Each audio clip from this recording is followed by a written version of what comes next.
CCTV ফুটেজে দেখা যায় সোমবার ভোরে হঠাৎ করেই চট্টগ্রাম নগরীর হালিশহরের হালিমা মঞ্জিলের তৃতীয় তলায় সাখাওয়াত হোসেনের ঘরে ভয়াবহ বিস্ফোরণ হয়। এ সময় দগ্ধ অবস্থায় পরিবারের সদস্যদের নিচে নামতে দেখা যায়।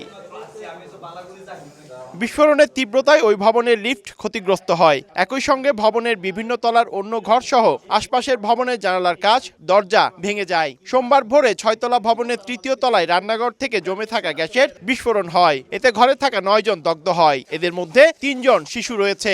চুলা অন ছিল, বাট আগুন ছিল না, গ্যাস বিল্ড আপ হয়েছে, যার কারণে এই ঘটনাটা ঘটছে। দেখছি শুধু আগুন জ্বলে আর লোকজন বাইরে হইতেছে। বড় বিপদ ধরনের আওয়াজ হয়েছে, ওই যে সীতাকুণ্ড যেরকম একটা আওয়াজ হয়েছে সেম আওয়াজ হয়েছে। এদিকে দগ্ধদের উদ্ধার করে চট্টগ্রাম মেডিকেল কলেজ হাসপাতালের বার্ন ইউনিটে চিকিৎসার জন্য ভর্তি করা হয়েছে। আহতদের মধ্যে রানী ও পাখি নামে 2 নারী এবং সাখাওয়াত নামে 1 পুরুষের শরীর শতভাগ পুড়ে গেছে।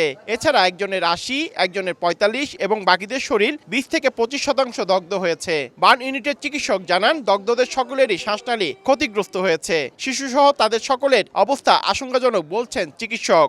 একই পরিবারের 9 জন, তারা ওই বাসায় থাকতো 5 জন, আর বাকি 4 জন হচ্ছে ওনার মেজো ভাই, উনি প্রবাসী আসছে। 2টা নাতি নাতনি ও জালত 2টা নাতি নাতি আর মেয়ের পুরো 9 জন।